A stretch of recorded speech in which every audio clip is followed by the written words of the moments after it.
Hola chicos, ¿cómo se encuentran? Vamos a hablar hoy entonces sobre el agua y lo que significa la ionización de la molécula, la separación de la molécula. He dividido entonces este tema, creo que vamos a trabajar con dos videos y haremos también un cura cloud, ¿sí?, al respecto. Bueno, ya sabemos pues la fenomenal importancia del agua siendo una molécula basada en hidrógeno y en oxígeno, a diferencia del carbono, no siendo una molécula orgánica, lo que significa para la vida. Y entonces vemos que podemos hablar con base en el agua de ácidos, bases y también de potencial de hidrógeno. Cuando hablamos de ácidos y bases, y sobre todo de ácidos y bases débiles, pues podemos hablar de amortiguadores, ¿sí?, de sustancias tipo tampón que ayudan a regular las subidas y bajadas de concentración, por ejemplo, de hidrogeniones. Y también tenemos algo sobre amortiguadores fisiológicos, unos ejemplos muy bonitos, muy cortos, pero pues, por así decirlo, muy sustanciosos sobre cómo de verdad funciona a nivel corporal. Y me parece muy importante en Fundamentos de Célula en Enfermería de Javeriana que tengamos estos preceptos, ¿no? Porque nos ayuda muchísimo a poder ampliar eso que uno piensa que es un ácido y ya verlo pues en acción en un papel más fisiológico. Entonces, con base en esto, pues podemos entonces contar que la molécula se ioniza cuando efectivamente se libera un protón, ¿sí?, y ese protón se suma a la molécula del agua, lo que permite la generación de un H3O más, un protón de más, y de un ion hidroxilo, pues básicamente porque me queda, pues, por así decirlo, lo que nosotros llamaremos posteriormente esa base conjugada. A propósito, el agua es una sustancia anfotérica porque me sirve también, ¿sí?, como base y como ácido. Es una cosa maravillosa esta molécula en general. La capacidad es limitada, pues porque básicamente solamente se puede armar un hidrógeno y se puede armar un hidróxido, pero la belleza es que el hidróxido puede, y ahí está el cuento de tener nosotros a esta sustancia como un anfótero, puede volver a recibir ese protón, ¿sí?, y restablecer, pues por supuesto, la molécula de agua, que es lo que nos importa.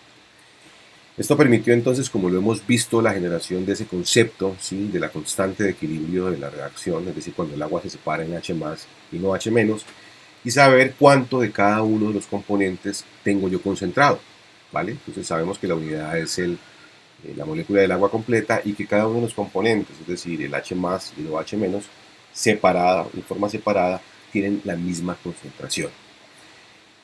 Tenemos entonces que el producto iónico del agua es multiplicar justamente la concentración de H más y de OH menos. Y cuando se hizo la demostración, ¿sí?, del trabajo matemático que llevó a esta conclusión, se llegó a una constante que es 1 por 10 a la menos 14, en condiciones medioambientales casi que fijas, donde pues tengo la misma temperatura y el mismo tipo de presión atmosférica. Tenemos la constante de disociación del agua, de toda la molécula, H2O, en 1 por 10 a la menos 14. Pero como dijimos entonces que no hay otros contribuyentes y lo que tenemos solamente es H más y OH menos, ¿sí?, la concentración de cada uno de esos iones es igual. Y por tanto, ¿sí?, H más es igual a OH menos en concentración, y eso me permite a mí decir que el producto iónico de cada uno de ellos es igual a la raíz cuadrada, ¿sí?, de ese 1 por 10 a la menos 14, que es lo que estamos viendo acá. Eso nos da para cada uno de ellos pues 1 por 10 a la menos 7 molar a propósito.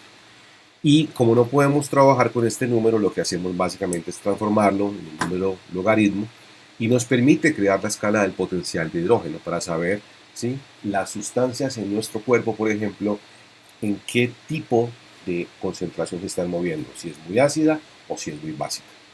Como les conté entonces, 10 a la 0 quiere decir 1, y entonces en pH 0 pues tengo el 100% de H más en concentrado.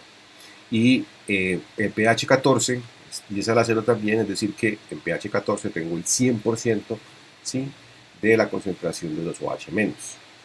Y esto quiere decir que a medida que yo aumente hacia la derecha, pues voy a volver el número mucho más grande, pero mucho más pequeño en concentración de H+, y a medida que me devuelva, ¿sí?, de derecha a izquierda, voy a volver el número de pH mucho más pequeño, pero lo voy a concentrar, como lo acabamos de ver acá arriba, mucho más.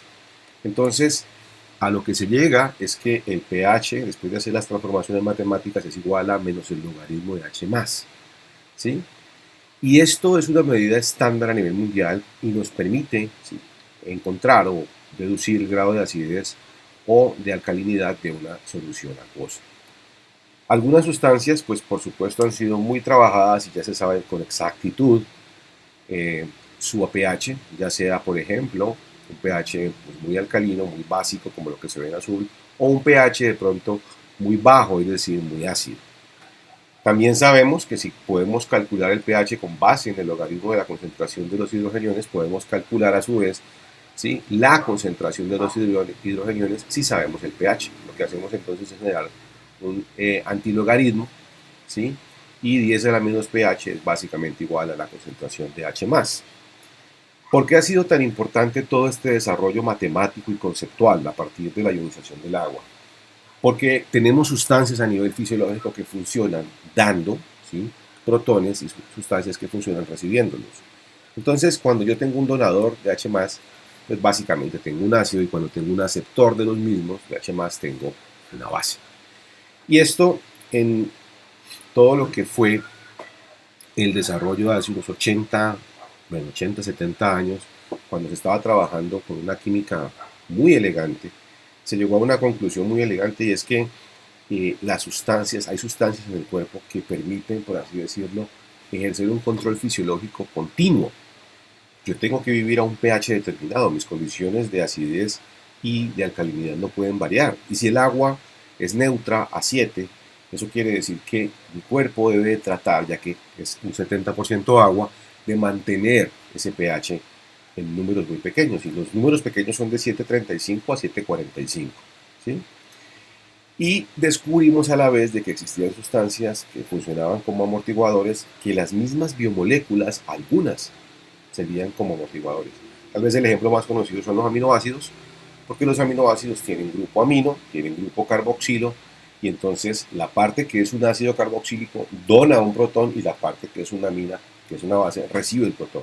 Entonces ellos quedan cargados, en nuestro cuerpo, en las proteínas, quedan cargados de una forma, ¿sí?, que se conoce como anfótero, es decir, que yo funciono simultáneamente como base y como ácido a la vez.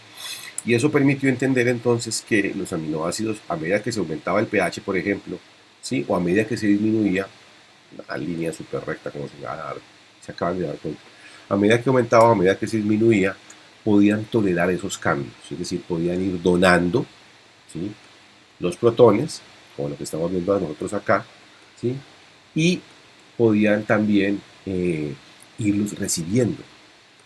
Entonces es algo fantástico que tienen las moléculas anfotéricas como los aminoácidos, ¿vale? Porque pueden, ¿sí?, perfectamente donar, ojo, y también pueden perfectamente recibir, ¿sí? Yo aquí lo veo, dono mi protón, vuelvo y aquí dono otro protón y lo convierto en NH2. Pero si necesito ayudar al cuerpo para que no se me vuelva la condición muy ácida y necesito recuperar H+, porque hay una condición de pronto patológica importante, entonces puedo yo volver a retomar un hidrógeno, ¿sí?, y entonces lo meto aquí, lo estoy devolviendo, miren la flecha hacia abajo, me convierto en un protón, H3N+, porque me gané un protón, y aún así necesito otro, entonces recupero otra vez otro protón y lo llevo hacia COH.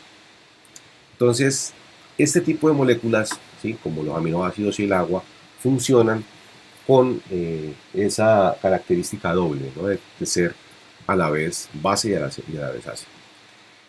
Cuando hablaba inicialmente de las sustancias que se trabajaron hace algún tiempo, me refería a las sustancias que funcionan como ácidos débiles. Y los ácidos débiles son esos tipos de ácidos que no tienen una facilidad marcada para, ¿sí?, disociarse y permanecer de forma disociada, sino que tienen la tendencia a recuperar lo que ellos donan. Y eso hace que el ácido débil, entonces, siempre que suelta una base conjugada, ¿sí?, genera, perdón, una base conjugada porque soltó su protón, pueda recuperarlo, pueda volver a asociarse, ¿sí?, a esa base conjugada y de nuevo formular o reformular de nuevo el ácido. Eso es un ácido débil. Por eso es que aquí vemos que en solución acuosa hay algunos disociados, ven los H más y las A menos, pero hay unos que están todavía en conformación de ácido completo. Cosa que no ocurre con el fuerte. Yo pongo el fuerte en contexto acuoso y se disocia. Y lo que veo acá arriba no hay ninguna molécula de ácido, sino puros iones. Lo mismo pasa con las bases, ¿no? Exactamente lo mismo. La base fuerte, sí, perdón, se disocia, porque no solamente veo iones, y la base débil se disocia parcialmente. Entonces este OH puede recuperar de nuevo a su, ¿sí?, ácido conjugado y recuperar su estructura de base inicial. ¿Por qué es importante este concepto? Porque pudimos entonces determinar que cada una de los ácidos y cada una de las bases débiles tienen una constante de disociación única. Y esa constante de disociación única o propia es igual a cuánto se separa de cada uno de los componentes, tal como el agua, como el producto iónico del agua. Pero con la característica de que a medida pues, de que se va sumando o se va aumentando, por así decirlo, el K, ¿sí?, también va aumentando la concentración de H+. Y esto cuenta un cuento pues llamativo, y es que a mayor K, más fuerte es el ácido, es decir, más se separa. Y yo podría decir lo complementario: a menor valor de K, ¿sí?, más débil se vuelve el ácido, es decir, menos le gusta permanecer disociado. Conllevó esto entonces también a un trabajo importante para la deducción del pK. Y el pK entonces es igual a menos el logaritmo, ¿sí?, de esa constante de disociación del ácido, ¿vale? Es un potencial de disociación. Y entonces es inversamente proporcional el pK al K. Y eso quiere decir que a medida que yo aumento el valor de K, pues el pK empieza a disminuir. Entonces puedo decir que a menor pK, pues más fuerte es el ácido, o a mayor pK, más débil es el ácido. Teníamos entonces una tabla con 8 ácidos débiles, ¿sí?, y pues la idea era entender por qué cada uno de esos valores. Y pues siendo todos absolutamente débiles, surge algo relacionado con el bicarbonato y surge algo relacionado también con el ácido fosfórico que nos llama mucho la atención. Entonces, este bicarbonato tiene un K extremadamente bajo, ¿listo? Pero un pK súper alto, como lo pueden ver, ¿vale? Mientras que el ácido fosfórico tiene, ¿sí?, un K pues mucho más alto que el bicarbonato, pero tiene un pK muy bajo comparado con el del bicarbonato, con el pK del bicarbonato. Entonces uno puede deducir cuál es más fuerte que cuál, ¿listo? Que eso es lo que me llama mucho la atención. Entonces este valor es súper bajo y acabamos de decir, ¿sí?, que cuando ese K nos cuenta que hay un aumento completo de H+, el valor de K se va a aumentar. Pero este valor es súper bajo, increíblemente bajo, ¿vale?, comparado con este. Entonces, de los que hay aquí, que todos son débiles, este ácido fosfórico, ¿sí?, es el más fuerte, y este ácido, ¿sí?, o este bicarbonato, perdón, es el más débil. Y esto es muy llamativo porque estas dos sustancias son muy buenas para regular cambios, de hecho abruptos, en la fisiología del pH humano, ¿vale? Entonces, quiero que lo tengan en cuenta para que ustedes, los que de pronto no recuerdan o les cuesta un poquito volverse a acordar sobre potencias negativas, repasen álgebra, porque la verdad no es tan complicado, solamente que exige ese repaso. Y bueno, hemos utilizado, por ejemplo, conceptos pues muy importantes para terminar hablando de lo que continuaremos, que son los famosos amortiguadores, ¿vale? Entonces ya vamos a hablar sobre ellos, sobre amortiguadores.